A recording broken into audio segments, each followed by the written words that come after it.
नमस्कार दोस्तों, स्वागत है आपका। मैं विजय।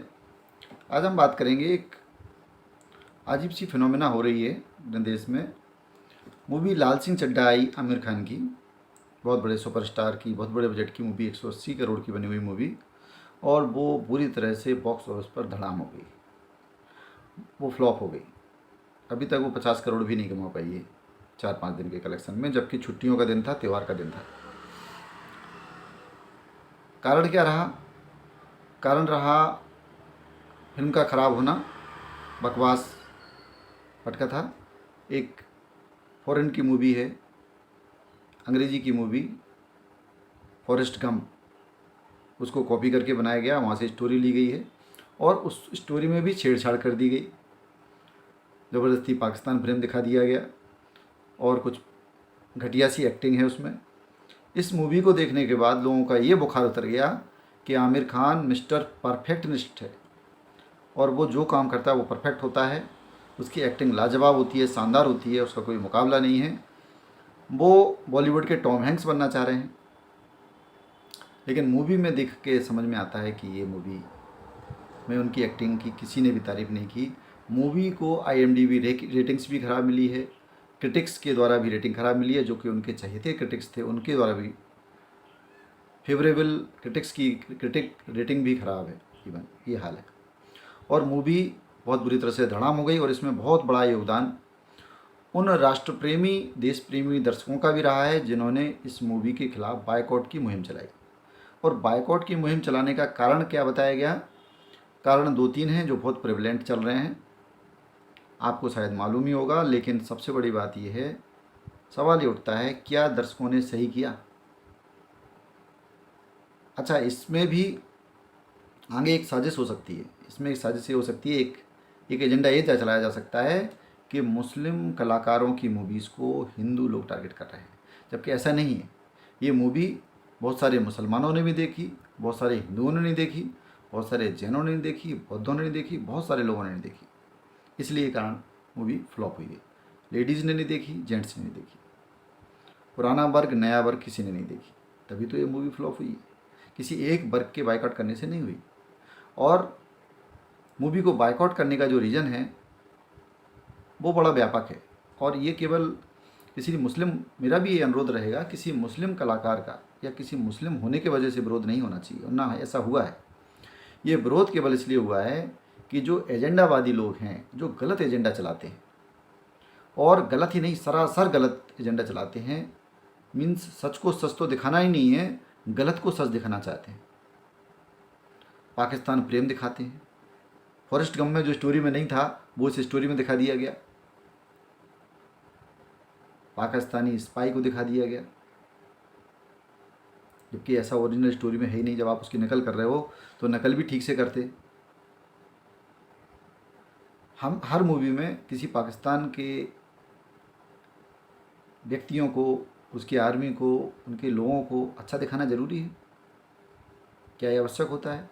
क्या हर मूवी में ये ज़रूरी होता है किसी खास धर्म, खासतौर से मुस्लिम धर्म के व्यक्ति को अच्छा दिखाना, बैलेंस करना? अरे मूवी के सब्जेक्ट के साथ तो कम से कम आप पार्शलिटी ना करें। जो सब्जेक्ट लिया गया है, भारतीय दर्शक इतना मैच्योर है कि वो धर्म नहीं देखता है, ना हिंदू धर्म देखता है, ना मुस्लिम धर्म देखता है। लेकिन कम से कम जो पटकथा है, जो मूवी का जो टाइटल है, या जो मूवी का कैरेक्टर है, जो स्टोरी लाइन, उसके साथ तो आप मैचअप करिए। ज़बरदस्ती कुछ भी घुसाए जा रहे हैं। लेकिन बात करते हैं लाल सिंह चड्ढा की। लाल सिंह चड्ढा में विरोध इसलिए किया गया कि आमिर खान जैसे लोग वास्तव में बहुत बड़े एजेंडावादी हैं। एक तरफ तो वो हिंदूवादी रूढ़ियों पर प्रहार करते हैं अपने सत्यमेव जयते के द्वारा, लेकिन मुस्लिम रूढ़ियों के खिलाफ, मुस्लिम समाज में व्याप्त 3 तलाक हो, हलाला हो, और कुप्रथाएँ हों, ज़ोर ज़ोर से माइक चलाना हो, शोरगुल करना हो, इसके खिलाफ उनकी बोलने की कभी हिम्मत नहीं पड़ती। गंदगी में रहने की आदत है, जनसंख्या वृद्धि करना है दुनिया भर की, ये सब के खिलाफ वो कब बोलेंगे? इसके खिलाफ बोलने की उनकी हिम्मत नहीं होती। आतंकवाद के खिलाफ वो कब बोलेंगे? कभी बोलते दिखाई दिए वो आतंकवाद के खिलाफ? सत्यमेव जयते में, या कभी मंच पर, या राजनीति के मंच पर, जबकि वो खुलकर अपनी बेबाक राय रखते हैं मुद्दों पर। या मूवीज़ में, जो बॉलीवुड की मूवीज़ होती हैं, उसमें जब भी कभी दिखाया जाता है, वैसे तो दिखाई नहीं जाता, ज़्यादातर आतंकवाद के बारे में मूवी बनाई नहीं जाती और बताया जाता है, समझाया जाता है कि आतंकवाद का कोई मज़हब नहीं होता है। तो फिर एक ही मज़हब के लोग क्यों आतंकवाद फैलाते हैं पूरी दुनिया में, न केवल भारतवर्ष में बल्कि पूरी दुनिया में, ये समझा दीजिए। चलिए वो भी छोड़िए, लेकिन कम से कम सनातन धर्म को तो टारगेट मत करिए। सनातन धर्म तो इतना सहनशील धर्म है जिसने पूरे दुनिया में, इससे मिसाल ही नहीं है कोई मिसाल दूसरी बता दीजिए। कोई ऐसा देश, ऐसा कोई धर्म बता दीजिए जिसने अपने ज़मीन पर बहुसंख्यक होने के बाद भी दूसरे सभी अल्पसंख्यकों को समान इज्जत, समान धर्म की मान्यता के साथ रहने की न केवल परमिशन दी हो बल्कि उनका आदर करते हैं। हम लोग जैनों का आदर करते हैं, बौद्धों का आदर करते हैं, हम लोग मुस्लिम धर्म को भी सम्मान देते हैं। सम्मान नहीं दिया होता तो ये पार्टीशन के बाद कैसे रह गए होते आप लोग, कैसे बच गए होते बताइए। कैसे तीनों खान राज कर रहे हैं बॉलीवुड पर, कैसे, अगर हिंदू धर्म इतना ही कट्टर होता तो। क्या आपने कल्पना करी है कभी मुस्लिम धर्म इतना सहनशील हो सकता है? इधर तो जरा सी बात पर बात होती है गला काटना शुरू हो जाता है, फेसबुक पोस्ट पर गला कट जाते हैं, व्हाट्सएप पे अपना वो लगाने, डीपी लगाने से ही गला कटने लगते हैं। बताइए, इस पर कोई मूवी लेकिन नहीं बनेगी, मुझे पूरा विश्वास है इस पर कोई मूवी आप लोग नहीं बना पाएंगे।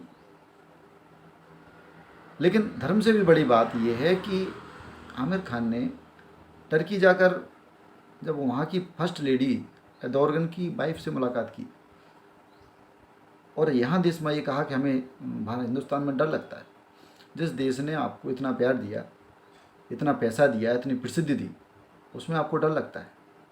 मतलब जिस थाली में आपने खाया उसी में छेद कर दिया। गद्दारी दिखा रहे हो।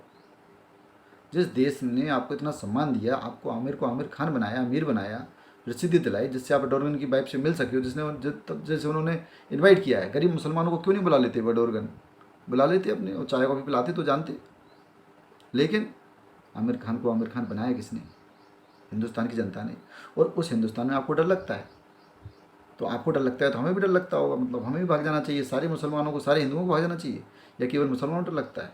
अगर मुसलमानों को इतना ही डर लगता है तो मुसलमान फिर रुके क्यों यहाँ पे? और आधे मुसलमान क्यों सच्चाई का साथ देते हैं? आरोप तो यहाँ तक है कि जो जुबैर है, मोहम्मद जुबैर, आल्ट न्यूज़ वाला, उसकी फंडिंग भी आमिर खान जी करते थे। आमिर खान की कई ऐसी फ़ोटो भी वायरल हुई हैं कि वो मक्का मदीना जाके अपने पूरे जो कट्टर मुसलमान एक रिचुअल्स करता है वो सारे करते नज़र आते हैं। और यहाँ पर हमें ज्ञान दिए जाते हैं कि नहीं, शिवलिंग पर दूध नहीं चढ़ाना आप, ये गलत है, ऐसा गलत है, वो गलत है। उस धर्म को आप शिक्षा दे रहे हो जिस धर्म में मानता की मतलब इतनी बड़ी किताबें लिखी जा सकती हैं, जिसकी कोई सबसे पुराना धर्म, विश्व का सबसे पुराना धर्म, जिसने सबसे बड़े ग्रंथ दिए हैं, जिसमें हर मानवता का हर एक चीज़ का सवाल दिया गया है, सवाल का जवाब दिया गया है, उस पर आप सवाल उठा देते हो, हम लोग चुपचाप ताली बजाते हैं। लेकिन मैं देश की जनता को जितना धन्यवाद करूं उतना कम है। आप लोगों को बहुत बहुत प्रणाम है देश की जनता को, कि देश की जनता जाग रही है, सच्चाई को देख रही है। सोशल मीडिया का बहुत बड़ा इसमें योगदान है, और शायद नई सरकार का भी बहुत बड़ा प्रोत्साहन रहा या जो भी रहा, लेकिन इसमें सोशल मीडिया का सबसे बड़ा योगदान है। और देश की जनता का जितना भी अभिवादन किया जाए उतना कम है। और किसी भी जाति के आधार पर किसी से भेदभाव नहीं होना चाहिए। भेदभाव होना चाहिए गलत और सही के आधार पर। अनुराग कश्यप, तापसी पन्नू, अब वो एक वीडियो बना के डाल रहे हैं ट्विटर पे, ऐसे ऐसे पैर पटक रहे हैं और कह रहे हैं, हंस रहे हैं बहुत ज़ोर से, मजाक उड़ा रहे हैं। क्या कह रहे हैं वो देशवासियों को? कि कृपया हमारा भी बॉयकॉट करिए, हमारी भी मूवी आने वाली है, हमारा भी बॉयकॉट करिए, हमें भी चाहिए, हमें भी चाहिए। मतलब हद होती है। आप ह्यूमन सेंटिमेंट, हमारे समाज के सेंटिमेंट्स को नहीं समझना चाह रहे। हम लोग कितने दर्द में हैं ये नहीं समझना चाह रहे, हमारे साथ कितना अन्याय हुआ आप ये नहीं समझना चाह रहे। कभी सार्वजनिक मंच पे आके बहस करके देखिए किसी बुद्धिजीवी हिंदू से, तो पता चल जाएगा, आपकी आंखों के तारे नजर आ जाएंगे आपको, क्या सही है और क्या गलत है। अपना एजेंडा चलाते रहते हैं वहाँ बैठकर, पूरा देश के विरोध में काम करते हैं, समाज के विरोध में काम करते हैं, और आप चाहते हैं आपका बहिष्कार ना हो। जब आप देश और समाज के विरोध में काम करेंगे तो आपका जो बहिष्कार हो रहा है वो बिल्कुल सार्थक है, इससे भी ज़्यादा बहिष्कार होना चाहिए।